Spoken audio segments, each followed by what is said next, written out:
Welcome everyone to Table Talk. It's a reimagined series created by and for underrepresented communities. My name is Andy Engel.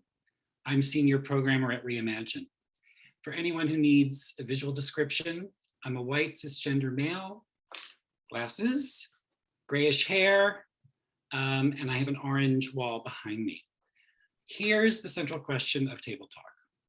What does it mean to live and die well, specifically among groups that have been historically marginalized, who experience obstacles to healthcare and death care? Our vision for Table Talk is that it becomes a regular booster shot of knowledge, empathy, cultural humility, and community. While these conversations are by and for underrepresented communities, everyone is invited to these spaces to witness, learn, and listen. You can view recordings of all Table Talks to date at letsreimagine.org /Table Talk. Tonight's event will be a 40-minute discussion with our esteemed speakers on the topic of grief and Indigenous communities, which will be followed by Q&A. The majority of us are zooming in from the United States, also known as Turtle Island by Native Americans and their allies. Please join me in acknowledging Indigenous communities, their elders, both past and present, as well as future generations. This land acknowledgement demonstrates a commitment to begin the process of dismantling the ongoing legacies of colonialism. I'm in Lenapehoking, also known as New York City. I also must acknowledge that my colleague Atik Young, one of today's speakers, has communicated to me that land acknowledgements are meaningless platitudes. That may be so. As a non-native person, I will continue educating myself in order to transform what appears to be a gesture into meaningful action. And if you want to know about the territory where you're located, check out this link in the chat, and hopefully Zubin, you can put this in. It's native-land.ca. Next slide, please. I want to thank our 2021 sponsors. We cannot do this work without you.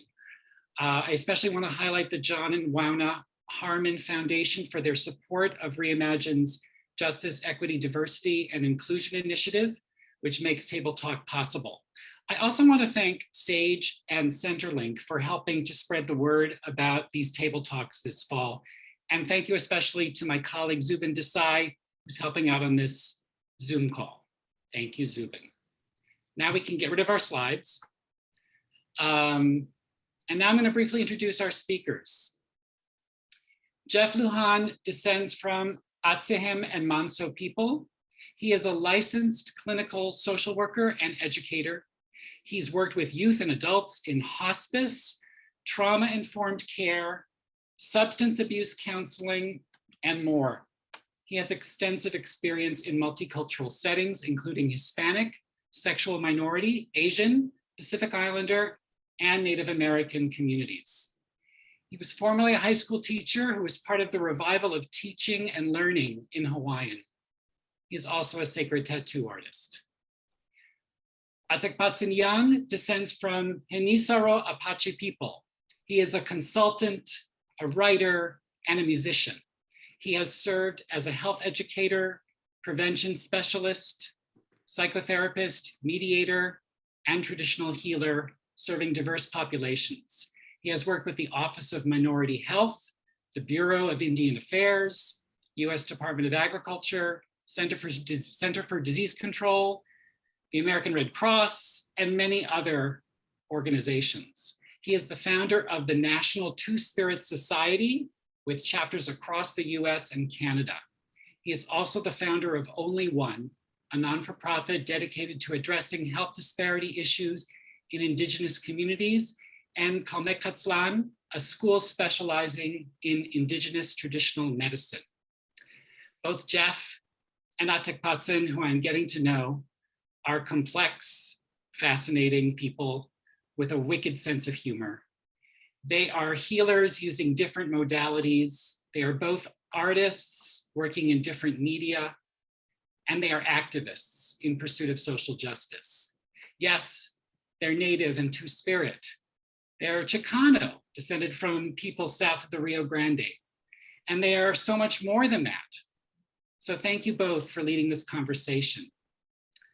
So to start, Atik Patson and Jeff, grief is a unique experience, as we know, to every individual. So I want to ask each of you to provide your own definitions of grief, and then provide us with some stories that can illustrate that grief based on your own personal experiences. So I'll kick it off to you. Jeff, why don't you start? You know, I was going to let my elder go first. Oh, then do that. We have to do proper protocols. And I can chicken out a little bit too. Okay, who you calling old, girl? Yeah, so just very briefly, I think when we talk about when we talk about grief, when I think about it, it is those things that we're emotionally attached to that we lose. So we typically think those of, I was telling my my sister today, they want me to talk about grief here. And I said, well, we have this whole historical grief that I could talk about. And then I get these people calling me because they lost their boyfriend, right? And so it's this whole gamut. But at the end of the day, it's not just the people in our lives that we lose. Sometimes it's our life, our lifestyle. Sometimes it's our health. Sometimes it's our job. There are a number of things that we're not even aware that we're attached to them and that they're meaningful to us. And so we lose them, and then we have that awareness, right? And we feel the pain of it. We feel the pain of that loss. For me, that's in essence what grief is. Like me. Oh, wasu tiki kwensilu tsa lang haki now atsiheme now manso teheme nakino ni nawa ni masewali pampa ewahkino kowan Tlaxcala. So just wanted to introduce myself that way. And before we started, and no disrespect to the other formalities that we've done, but I remember a teaching from a mentor of mine, Frank Satie, and he always used to say, whenever you speak of things that are important, especially these kinds of things, it's always important. Just begin with those herbs, those sacred herbs, whether it's tobacco or cedar or sage or sweetgrass. I just did some smudge here. Because he says we want to make sure that what we say comes from here and not here, because that's where most of our problems begin. We're talking from here and not here. So as I think about grief, for me, in my work, especially as in hospice, is that grief is maybe a process. That's how I would define it. It's a process. That's something that we go through. It's a journey that we go through. And in that, there's physical, mental, emotional, spiritual changes that happen that cause us to fundamentally change the way that we are in the world. And it's always going to be transformative in that way. At least that's my experience. Whether we engage it in a proactive way, or we try to shove it down like holding a basketball underwater, or whatever the different resources that we might engage in, it changes us. That's, to me, the thing that grief is transformation. I don't know. It's kind of my Reader's Digest version of it. Can you both now, thank you for both those definitions. Can both of you provide some illustrations from your own personal lives that relate back to that definition that you just provided?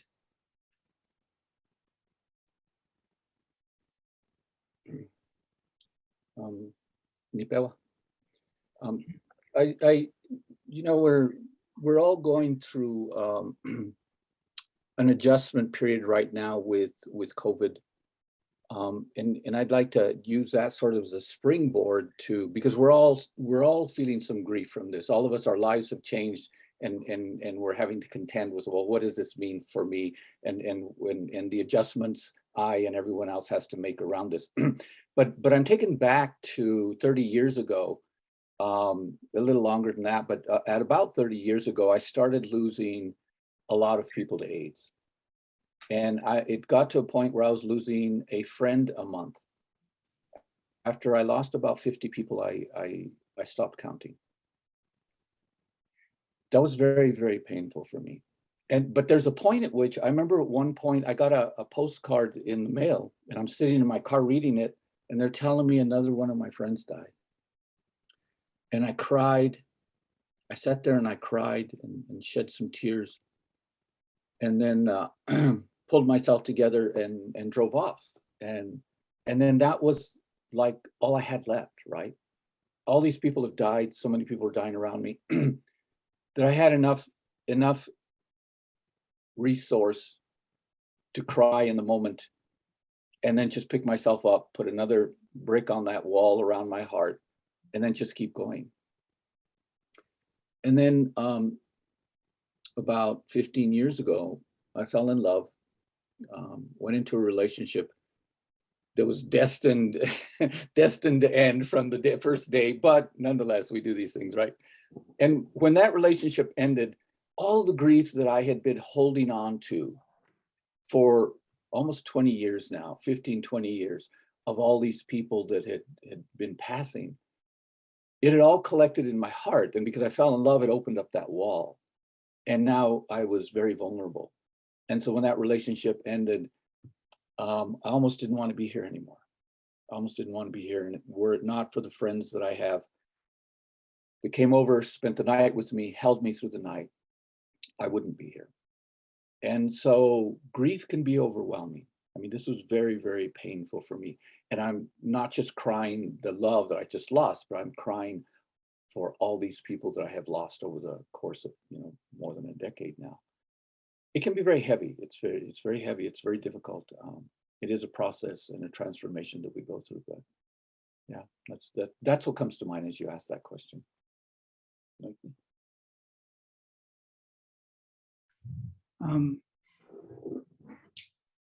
don't know. I think that throughout my life, ever since I was little, I've always been, because I come from a large family, there's always been those that have passed around me. I remember one of the first most, I guess, personally, emotionally devastating events was when my Aunt Manoka, she passed when I was 10, and I was really close to her. She was my grandfather's sister, but that's kind of the first recollection of that grief. But particularly this transformation of grief into something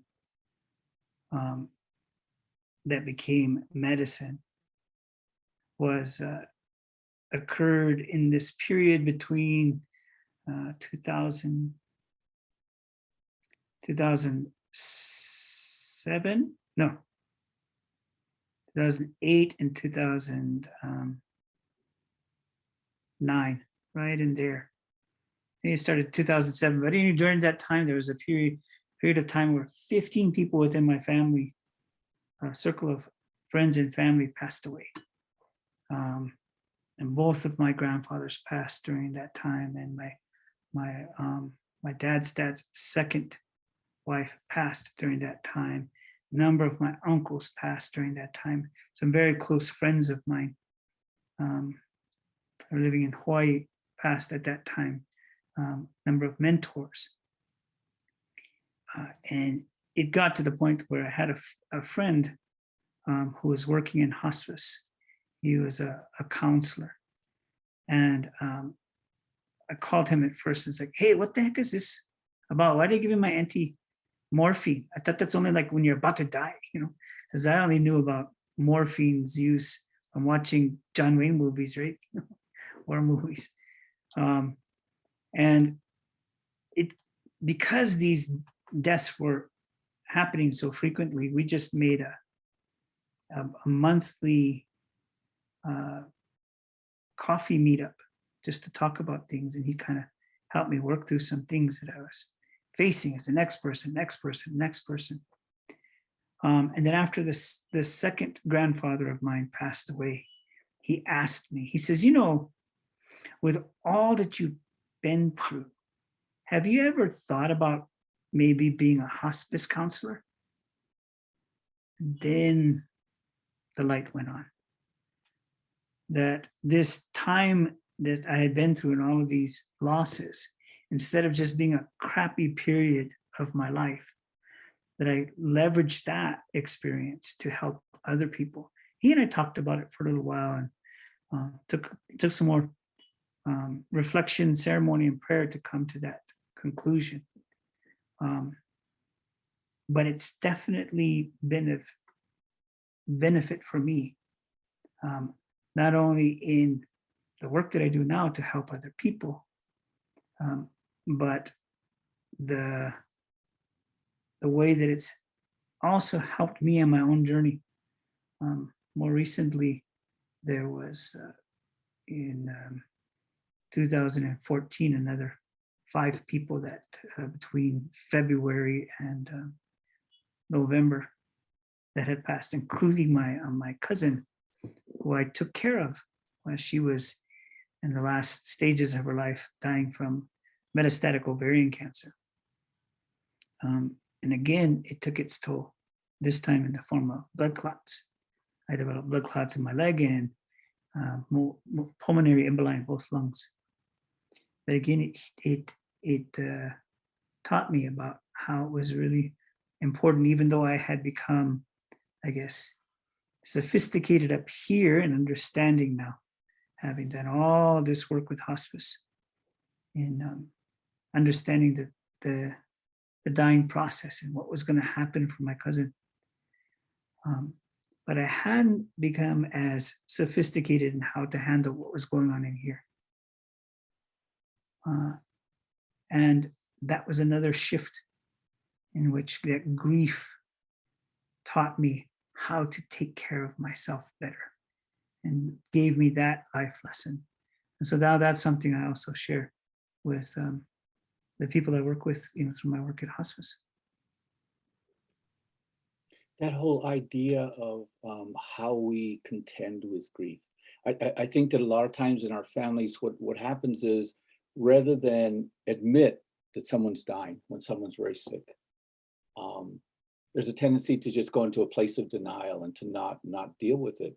I think one of the first times that we fully addressed in our family this whole idea of someone dying was when my grandmother was sick, and she was old already. They decided not to treat her when she developed cancer.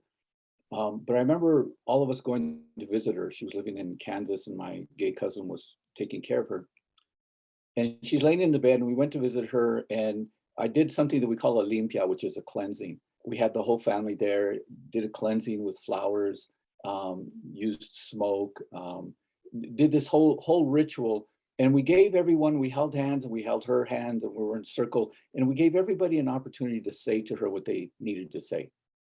And I remember she saying to me at one point, because my grandmother was a healer in her own right. She used to live in a barrio, in a small area, a very culturally intact area. And the people used to bring their babies, especially to come get healings from my grandma. And so while we're there doing this whole ceremony, she says to me, I used to take care of you when you were little, and now you're taking care of me.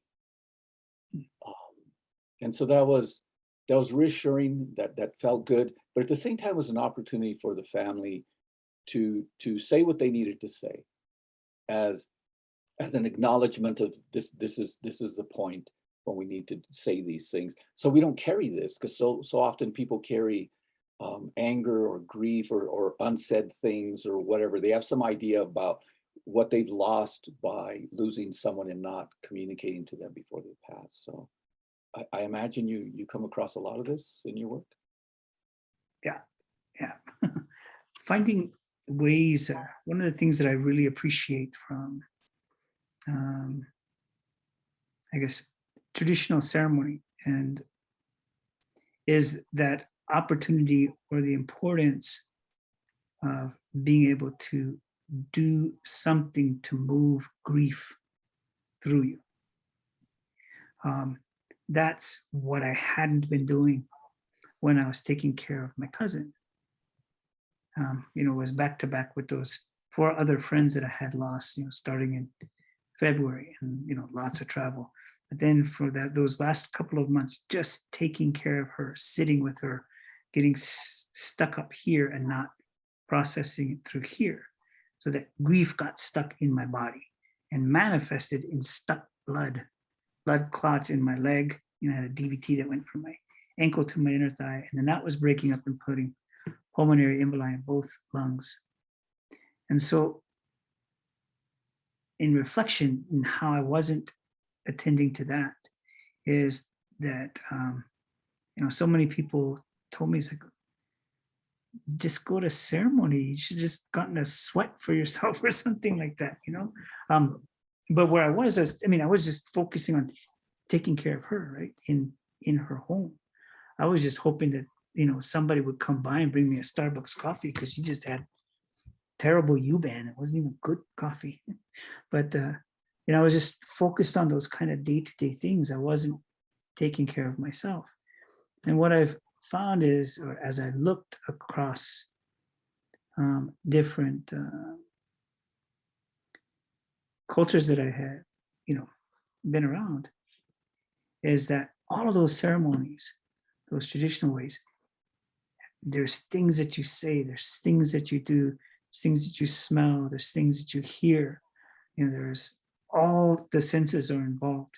It's a whole being, a whole somatic process of moving that grief through your being instead of letting it get stuck inside of you.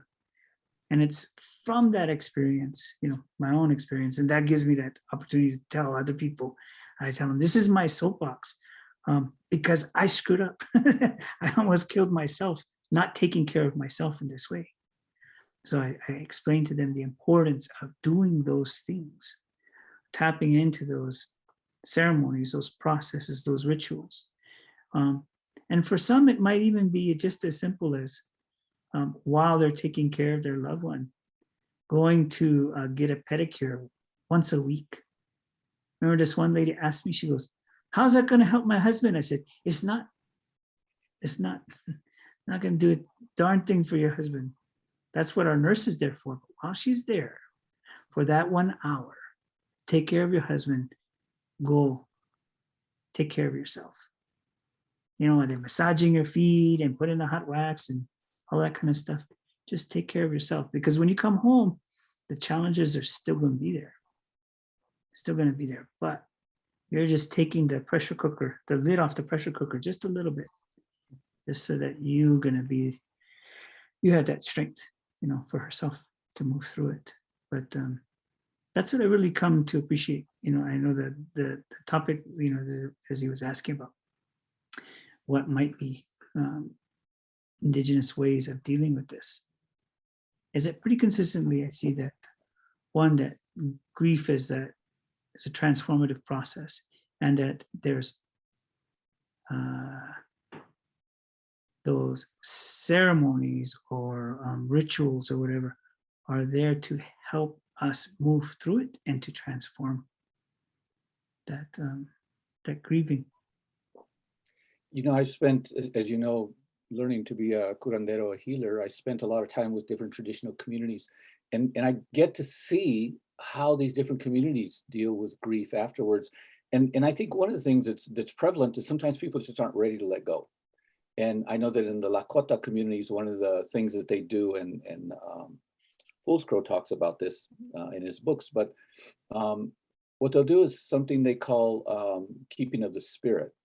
So they keep some part of the person, their hair or something, their head. Oh no, that's the Aztecs, never mind. I'm joking. But they keep a part of the person and they put it on an altar. and they keep it on the altar for a year. And during the course of that time, they're to feed that spirit every single day. They have to pray to it. They have to talk to that spirit. They have to feed it. So this is a way, I think, a very sort of cultural way of giving yourself the time you need to let go. Because at the end of the year, then they do a huge big ceremony, and it's called the wiping of the tears, a big ceremony to finally let go of that person. And at that point, they have to let go. At that point, it's not, you can't hold on anymore. You have to say goodbye. And it's, as you say, it's the process they're going through, but sometimes for some people, it takes a little longer, and they need to feel a little more attached to the one they just lost. So, yeah. I think that's one of the things that I share a lot with folks in hospice, is that there is no timeline. Some people are under a mistaken thought process, like, Kubler-Ross has all those stages of grief, and that it's a linear process and that it's finished. But one of the metaphors I use is, it's circular, but because they'll talk to me about, I thought I was done with that stage, and now I'm back in bargaining, or I'm back in anger, or I'm back in acceptance, or I'm back in shock, or those different stages. And they feel like they're not going anywhere. And so I use that metaphor of like a hawk rising on a thermal. As it continues to go up like this, it circles around. I said, if you're looking from above, from 10,000 feet up and looking over, it looks like that hawk is just spinning around in the same place, not going anywhere. I said, but if you look from the side, each time that hawk turns and goes over the same place, it's at a little higher elevation. And though it's covering the same ground, its perspective is greater. At 100 feet off the ground, maybe it can see a quarter mile, and then 300 feet, it's going to see 2 miles, and 1,000 feet in the air, it can see out a mile. And I said, that hawk keeps rising on that thermal. Looks like it's covering the same thing, but every time it's seeing a bigger piece of the territory. And then eventually that hawk finds out where it wants to go, where it needs to go to find that food. Then it'll take off in that direction. I said, I think that maybe sometimes our grief journey is like that. It feels like we're covering the same ground. If we're looking straight down, but looking from this way, every time it's a little bit different. And it's a process. And as we go through those same, or those similar feelings, or those similar stages, it's an artificial construct, right? Kubler-Ross just created a name for the stage, much more complex than that word.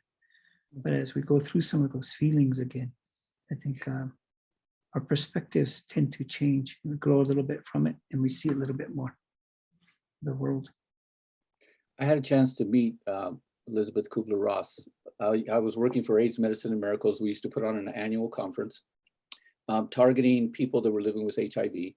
And this conference was a godsend to be in a room of like people experiencing the same thing. And there wasn't a lot of hope at that time. This is in the early 90s. And so people felt hopeless. And Elizabeth Kubler-Ross comes and starts talking about this stuff. But I remember when we brought her in, I'm sitting in the room. I'm tired because I've organized a conference, but I'm sitting there and she starts talking about her whole process. And then I start nodding off, and I wake up and she's talking about spaceships and abductions and aliens and all this stuff. And I was like, what, where was it? It just sounded really crazy and out of context, right? But she had some crazy ideas, and she was going with them at this conference. But I just remember waking up from, nodding off and waking up, and she's off someplace else on a journey. I think she was talking about some experience she had, but be that as it may, it was kind of funny. She gave us something to hold on to, some words, some ideas to understand our grief, because we're all losing so many people at that time. And while we know now that, that's rather simplistic, it was something. Sometimes we just need something to hold on, a sort of, lifesaver, if you will, a raft to hold on to carry us through the grief. I think those are helpful. You know, it's like a friend of mine who was, when he was training to be an EMT, they start you off, they tell you ABC, you know, airway, breathing, and circulation. And no matter what you see, you start off with that because it gets you moving. Because sometimes you can get frozen in that shock and not do anything.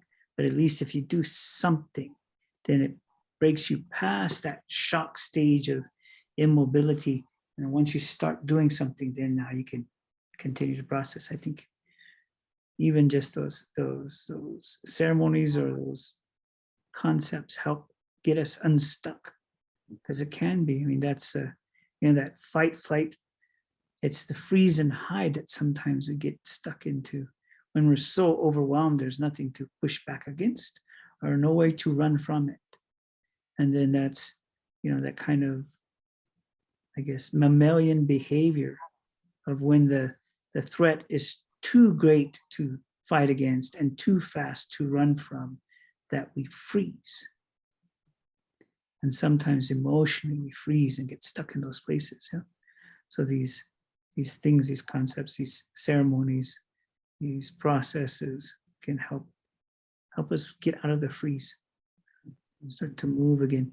There's this beautiful ceremony this lady shared with me. She's Anishinaabe, but her husband was Mohawk, and they were talking about this concept that they have, or this teaching. One of the ways that they think about that, that death, they say that there's a spirit that was created to take life. And out of pity for that spirit, they say the Creator made him blind and deaf, so that he wouldn't have to see the pain that he caused, and he wouldn't have to hear the cries of the families. And that he carries this big club, and that symbolically in each of us there's a fire. And that when it was our time to go, the Creator would say, okay, that one's time, and he would come and knock that fire out. And they say in that way of, especially with older ones, or as we see somebody's fire getting small, like in those longhouses, there's that one central fire. It says everybody gathers around it, especially for those people that are close, that are really important to us, you know, our family, you know, like our moms or grandmas or those mentors of ours. That as that fire gets smaller, we're getting closer and closer to it, to absorb the last of that heat, because that fire was the thing that protected us from the darkness. That fire was the thing that nurtured us, that kept us warm, that made us feel safe. It was the thing that we gathered around. And they said, when that one comes to strike that fire out, all the ashes come over us. And the closer you are to the fire, the more you're covered with those ashes of grief. And they say those ashes cover your head so that you can't think of anything without remembering that lost one. And those ashes get in our eyes so that we no longer see the beauty in the world, and fills our eyes with tears. And the ashes get in our ears so that we can't even hear the beautiful sound of birds or appreciate the laughter of children. And it says that we breathe it in and it literally chokes us up and coats our tongues so that food no longer tastes good. And say that ashes cover our heart so that it feels heavy. We can't feel love. We don't feel anything. And it covers our hands. And so that everything we touch is a reminder of that loss.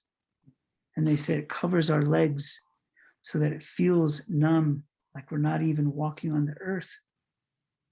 And they say if you look at somebody that's covered in those ashes, they look more like someone that's in the world of the dead than in the world of the living.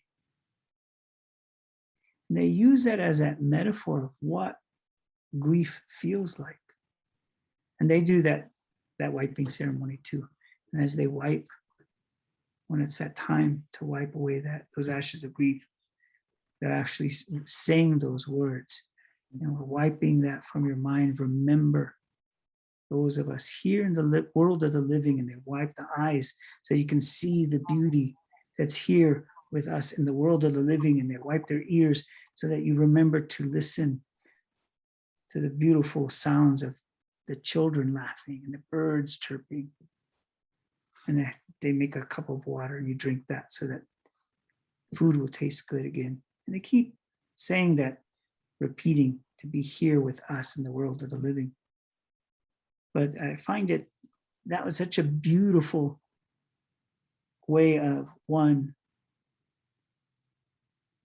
helping people to accept that this grief is going to change everything about their day-to-day experience, and that's normal, right?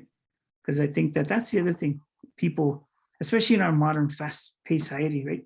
It's like, oh, it's been a couple months, I should be able to go back to work and not worry about this anymore. But nah, it might take more than a couple months. It might take years. And the idea that honoring that there's a space in your heart that will never be filled. And that's good. That's okay, right? To honor the unique place that person held, in our life, and to say that that's okay. It's that song when a friend of mine passed, her grandson composed this song, but he says, there's an empty seat around that fireplace and that old teepee back home. There's always going to be that empty seat. I'm reminded of the time that the first person that I lost to AIDS was my best friend. And he had already attempted suicide twice because he was really sick and he wasn't doing well living with AIDS. And I remember he dropped me off because I was heading to the airport. He dropped me off and he said, bye. And that was it. I didn't know that he was waiting for me to leave, because the other times I had intervened to stop him from committing suicide. But he knew I was going to be gone now. I was going to be gone for a week. I was going to do work out in Florida. And I remember the moment that he died, and I'm in the middle of an interview with someone. There's a 2-hour difference, but in the moment that I'm sitting there interviewing someone and listening to that story, it's like all the sounds around me, because we all have, we hear these sounds constantly, and we just take them for granted. But imagine if this hole above you is created where there's no sound, where there's just an emptiness. And that emptiness just comes down and touches you and it goes back up. This makes no sense in science. This makes no sense in the Western world. But in that moment, my friend died. And I knew that. I get back home and I get back to the hotel, and there's a note there and it says, at this time he died. And given the time difference, I knew that it was in that moment. So we came back home, and so he dies on Thursday. Saturday, my boss dies at AIDS Medicine and Miracles. And then Tuesday, someone else I know dies. And then Wednesday's a funeral, and 3 people in 1 week. And I'm trying to hold it all in. But there's a point at which, after all this death, there's a point at which I'm sitting there on my bed, in my bedroom, looking at the door into my bedroom, really, really feeling the grief of Jerry's absence. And I started sort of checking off all these people that were important to my life and saying, well, they wouldn't mind if I was gone. Oh, they'd be okay. And I started checking off all these people, and I realized what I was doing is going down this hole, that my grief was so profound. I'm going down this hole and giving myself permission to take my life. And when I realized what was happening, I said, oh no, that's not good. I grabbed the phone and I started calling everybody I knew. And wouldn't you know, nobody's around and nobody's picking up. But finally someone answers, and it's not even like a good friend. It's we both knew Jerry, and he was just someone that I knew. But I called him and I said, hey, what are you doing? Would you like to go out and get something to eat? And he was shocked by this invitation. But I called him because he doesn't realize it. He saved my life. He became the anchor that I needed to stay in this world by just going out and grabbing a meal with him and doing something different. So as you said, this process that we have to go through to move, to get away, to get out of this spiral, this downward spiral, to move me forward. I knew what was happening. I could reason all this out. I knew exactly what was going on. And I knew that I had to get out of it. And so that's what I did.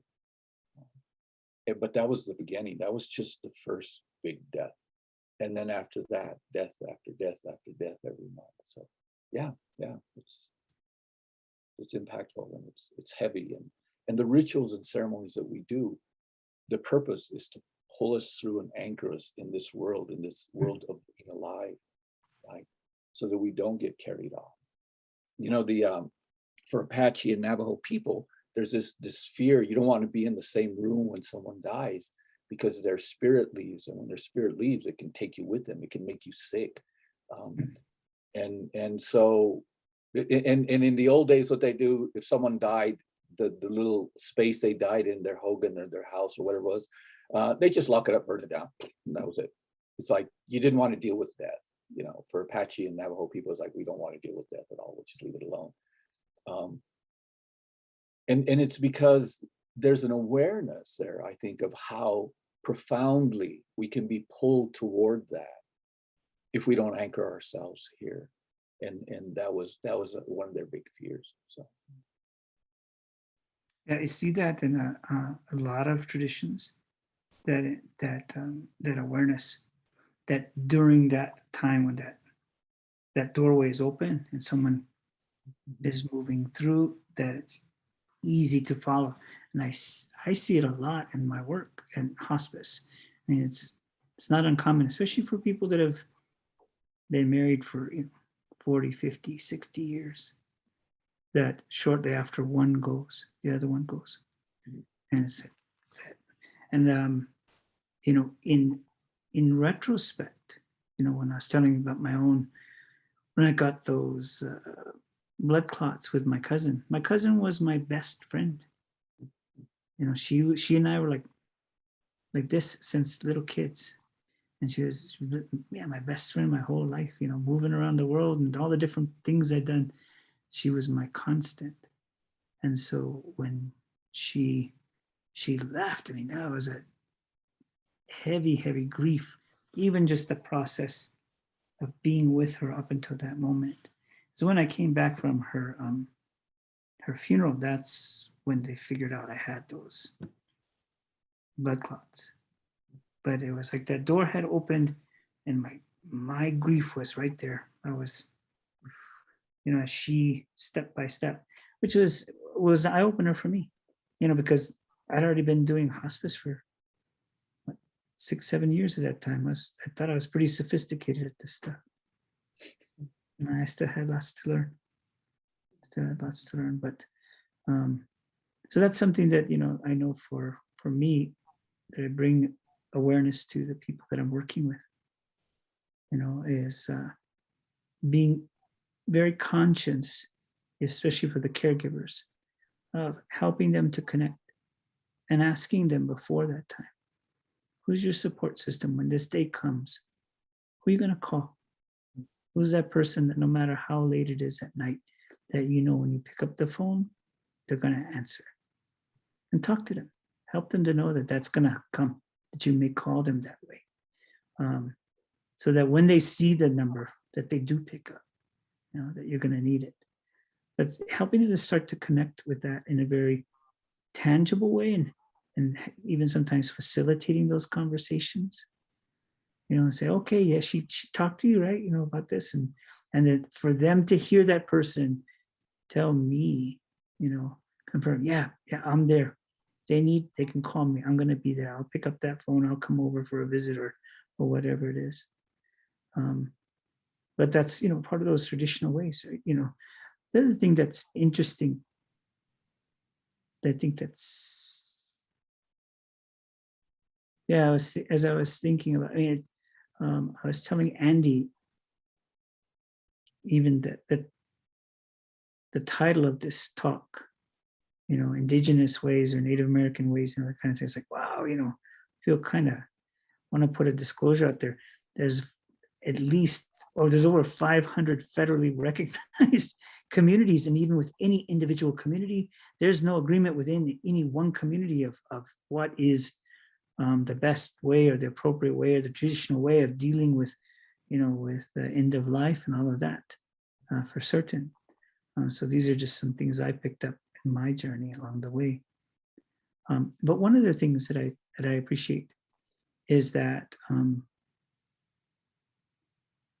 that there's this idea that it's not final in a certain way, that the spirit continues, and that those spirits are here, they visit us. So there's this, when I was in Hawaii, there's this old chant, this old poem that talks about this phenomenon that happens. But it talks about a number of different things. But there's a particular thing that is talked about in this chant. That there's this phenomenon that happens right as the sun is rising or setting, because the light of the sun has to be coming parallel to the ocean. You have to be at the ocean when this happens. And then as the waves hit the rocks and that mist comes up, sometimes when the right light is just right, that light lights up the mist, and it's this red mist that comes up. Sometimes they'll call that ehukai. And when I was talking to one of my mentors, Erika Anana, he was telling me, he says, that is the metaphor for us. He says that mist is a part of the ocean, and for a moment, we can see the light of the sun in a different way. And he says, sometimes it's just a brief moment and it settles back into the ocean right away. And sometimes it lingers for a few seconds before it returns. He says, but it always returns, and the light always continues. He says, that's us. He says, for a moment, this earth rises up to allow our spirit to be seen and experienced by the rest of us. But at some point, our body returns to the earth and our spirit continues on. Just we don't see it in the same way. And in a lot of, like in Hawaiian tradition, they have this concept of aumakua, these ancestral guardians that will come back to visit the people. Before they pass, usually they'll tell their descendants, oh, look for me in this way. I'm going to come to you in this kind of a manifestation, a certain bird or a particular shark that will behave in a certain way, or kind of a rainbow, or a cloud that has a certain shape or color. That's how you're going to know it's me. Not just any cloud, any shark, any bird, a very specific one, right?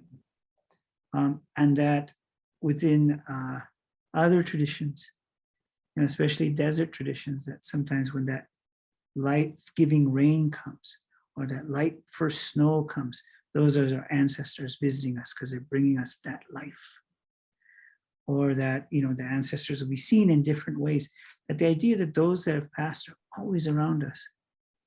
And that maybe is to bring some comfort or remind us to pay attention so that we can, hear them in the wind or whatever. We see them, those birds are playing. But that's another thing I think that's maybe a little bit different in the way that, my experience of a lot of Native traditions is that when those that go on die, it's not like they go away forever.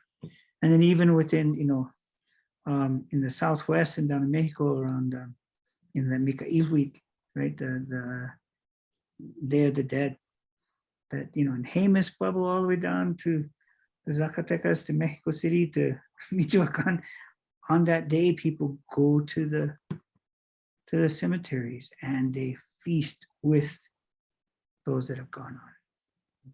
And they bring out all the chismosa and gossip, and everyone gets to hear all this stuff because, grandma, grandpa want to know everything that happened with, they catch everybody up. But that concept, that reassuring concept that those ones that are past are just, we don't see them with our eyes, maybe. Some of those that are gifted can. One of my teachers at Los Xochitl down in Mexico, we celebrated Dia de los Muertos, but it wasn't a day. We started setting up on a Thursday, and we this went on for several days. We set up this huge altar on the ground, right? And on this altar, we set 5 fires, one in the center and one for each direction. And it was our charge to assure that those fires never went out. So the group of us that were there, 24/7 during this time frame, or 24/5. It lasted 5 days. We watched those fires and we kept them. We kept shifts and we watched over them. But during that time, they also had people coming and dancing. Some came and did theater.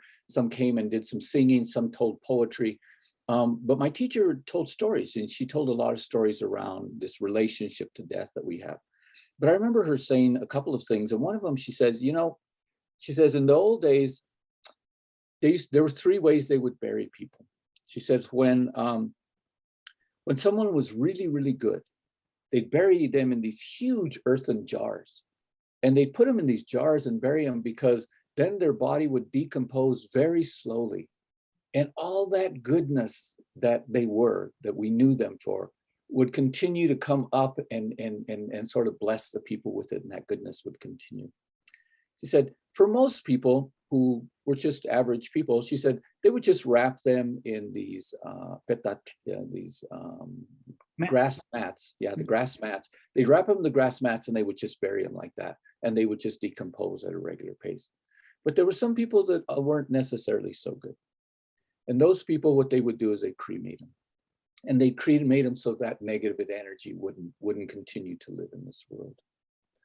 But as she's talking about that, she said, when we think about people, when someone dies, when they pass, she says, we don't need to concern ourselves with how we feel about them or any judgment or anything. She says, for all the good things that they have done in their life, they were blessed and they got those blessings. And for all the things that they did that were transgressions against others, they also had to live with those, and they were punished, if you will, by those right here on earth. So by the time that they die and they cross over into the spirit world, into Mictlan, that they crossed with a clean slate, that they were good, and as they crossed over, they were the same as anyone else that crossed over. So their spirit was light. And the good thing about that is so that we don't have to worry or judge someone for how they lived, for what they did, that we don't need to carry that we can just be happy for them, that they were here, that they lived, and let them go on to the spirit world in a good way. And then at the end of, every year for Dia de los Muertos, it's actually 2 days. Or in the case the way we did it, that you can serve up all this food, cook all this food, make this huge altar, and put all the things, if cigarettes, beer, whatever they liked in their life, you can put it on the altar. And she said that on those days, they come back from the spirit world. And when they come back, they come to the altar and they're like overjoyed to see that they were remembered and all this food is there. And then when they go back to the spirit world, they take the essence of that with them and they can share it with all the other people that were there. That there's some people that aren't remembered anymore and they can share it with them too. And so that's why we put up the altar, so that they know that they're remembered, and they go back and they're rich because they're loved and they're remembered. And so that's why we do these days. And it also gives us a sense of peace, of knowing we're still connected with them, we're still feeding them, we're still taking care of them. So these were some of the teachings that we got from El Osochit when we were down there and doing the ceremonies. And so that's a nice way to think about it, and not just to have to carry the grief and the sadness, but also the happiness and the joy that they were in our lives. Atik Patson and Jeff, you two are doing such a wonderful job, and I could let you keep going and going and going. But I also want to leave some time for folks here in our group to ask you questions. And I want to invite everyone, if they wish, you can either put them in the chat, but we're going to open up the audio, and if folks want to ask questions. And I do want to acknowledge a Reimagine colleague and collaborator who's with us now, Yvonne Brock, who has hosted community events at Reimagine. Welcome, Yvonne. And I was wondering if you have any questions for Jeff or Atik Patson, I invite you to ask them. Thank you. Thank you for your teachings, Atik Patson and Jeff. Greetings from Ohlone Land. I do, and this is a personal one. My daughter, who is 17, she recently experienced her ex-boyfriend dying of suicide. And the first thing that came to, she also has a couple of mental health challenges. before that, and then they got exasperated because of this passing. And the first thing that I thought of was, traditional healing. So we went to a medicine man and did ceremony there. And he had instructed her to, one of the things to do afterwards, he gifted her tobacco and said to put food out for him.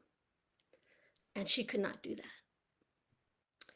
And then also, which I understand, and also curandera. We had a curandera do limpia as well.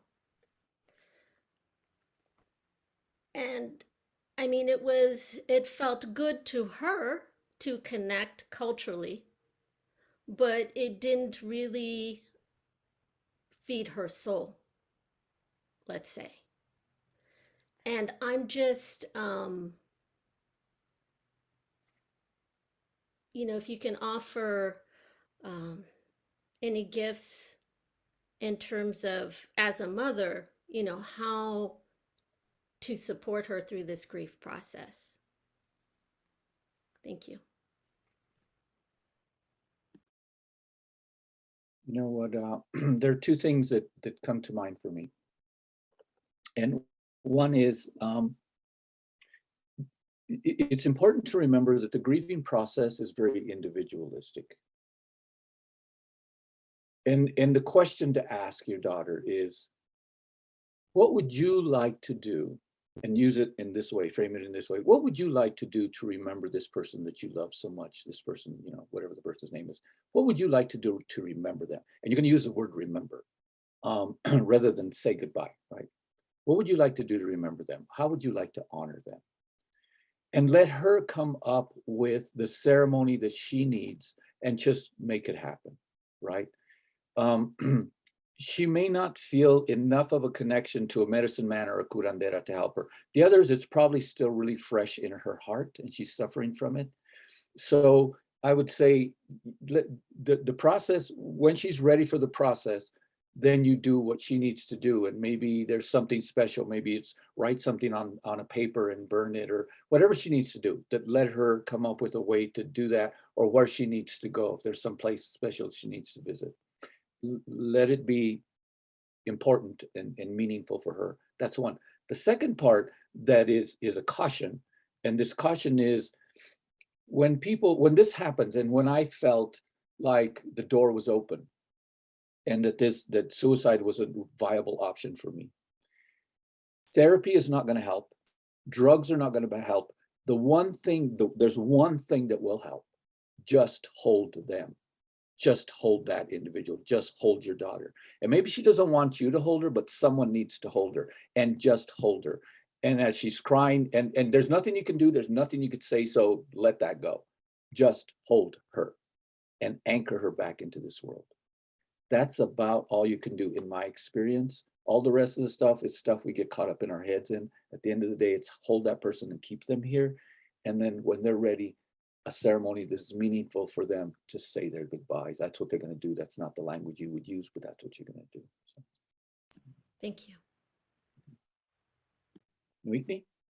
Yeah, that it's interesting that my brother here was talking about not goodbye, which is really important because most Indigenous languages don't have a word for goodbye in the way that we conceive of it.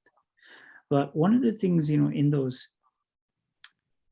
for her to share those thoughts with him, there's this process that comes out of work by a guy named Ira Bach, but I use it, we call it the 5 conversations. And so it's those things that matter the most that need to be said. But they're, please forgive me, I forgive you, thank you, I love you. Those 4 conversations bring things up to date, brings a relationship up to date. They may have had plans to go to Disneyland together, right? And we didn't get to go, but you can let those things go. But especially when someone goes suddenly and we don't have that opportunity to ask for forgiveness or give forgiveness, those are the things that can roll around in your heart for decades. My father was in the military. He was killed in El Salvador when I was right after I turned 18. And because I was at that stage in my life, hard-headed 18-year-old butting heads with him, I'm gonna move out on my own, I don't need you, that kind of thing. Then all of a sudden, he's taken. And I never had the opportunity to say those things. That took years before I figured that out. And then I learned this process. We use this in now with when I'm up doing my work up in Canada with people that are grieving, as we do a lodge. We do four rounds, and they'll come in. We have them bring in tobacco ties, right? One white, one black. The white representing the spirit, the black representing that body. So you're appreciating both. And then each round is dedicated to one of those conversations. So the first round, please forgive me, and then to express that. And the second round, I forgive you for all those things that, to let that spirit know, like, yeah, I was mad at you that time, you were going to take me to the movies and you didn't, whatever, those things that sometimes happen between boyfriend and girlfriend, right? And like, oh no, he passed away and I was mad about that. She may be still feeling some of that. Sometimes we do. When someone goes suddenly, it's like, that petty thing that was in between, that can really hold some heaviness. So I forgive you. And then thank you. That one round for giving gratitude for all those things. And then I love you. And then the last one is when we come out after that fourth round, is they take those bundles and they give them to the fire. And the last conversation is Dr. Ira Bach talks about goodbye, but I think of it in a different way, not a dismissal.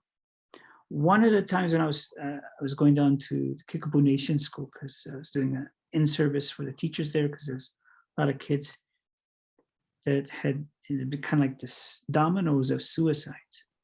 And so I was trying to think of how to provide in-service to the teachers to support them in working with these young people that were left behind, after their friends or relatives had passed in that way. And so I was thinking about, how do we do this in a culturally relevant way?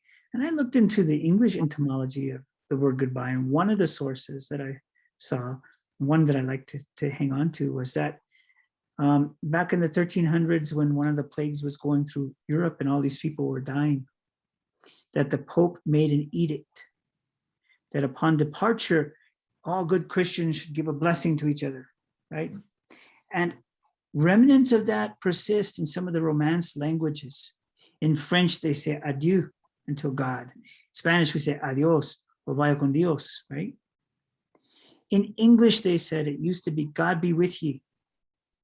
And over time, in the convention of writing of English using contractions that they started to put at the end of letters, God be apostrophe ye, God be with ye. God-bye became goodbye. Initially, it wasn't a dismissal, it was a blessing. That's the final conversation. That blessing that I don't know what, even now I share this with the people that I deal with in hospice, right?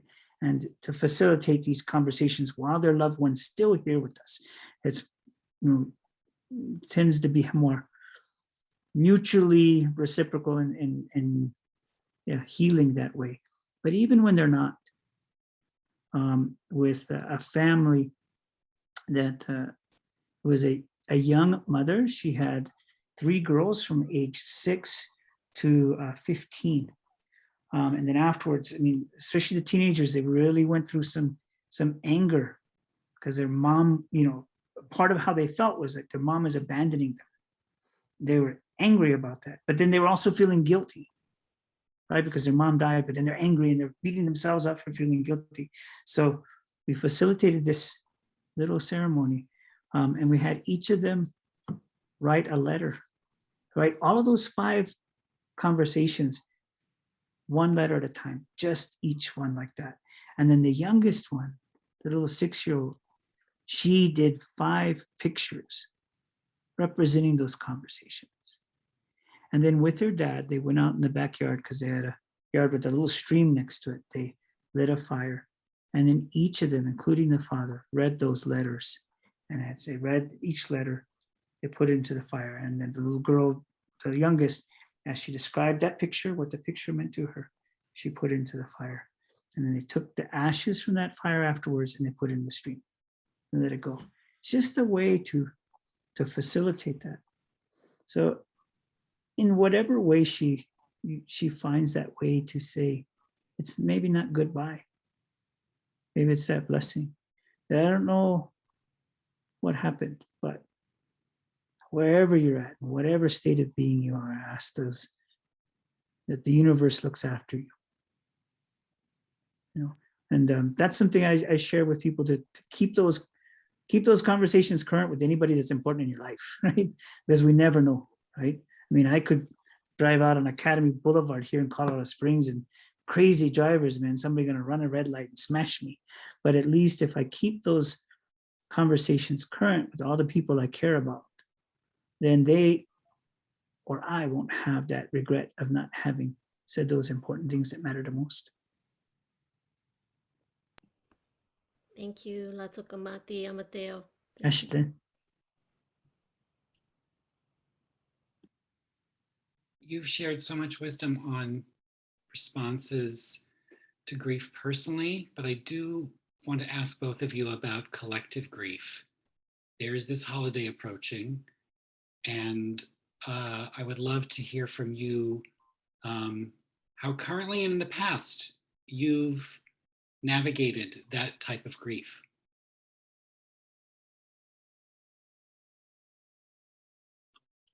You know, one of the things that we have to acknowledge, and I can speak for, you know, sort of this general broad strokes kind of thing about the indigenous communities here in the Americas, but we have to acknowledge that it isn't particular just to the Americas.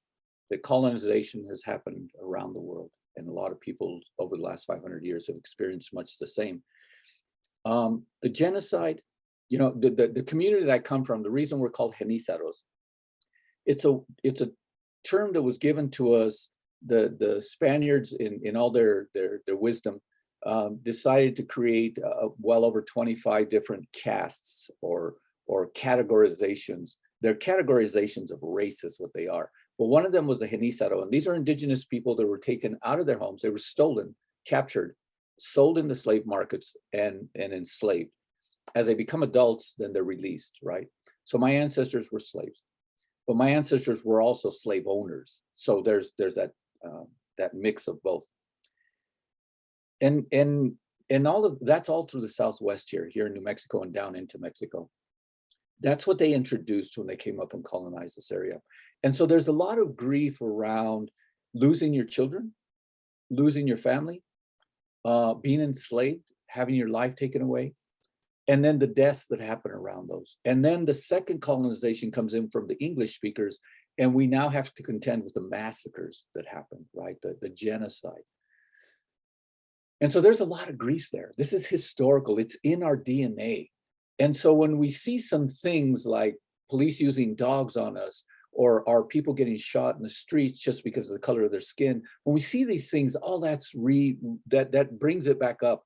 When we're having to lock ourselves in our homes because of COVID, this is a reminder of all the diseases that were brought over before, where somewhere between 80 to 90% of our populations died, but 10% survived.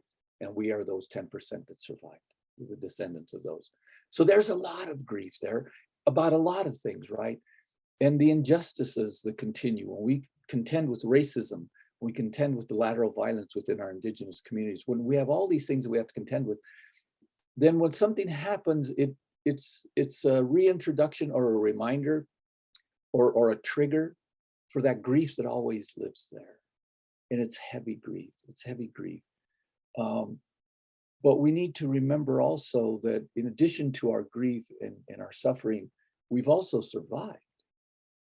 And that survival is what we have to hold on to and say, we've been resilient and we can do this. We can push through this and we'll be okay. And our ceremonies help us to do that. So, Noitni?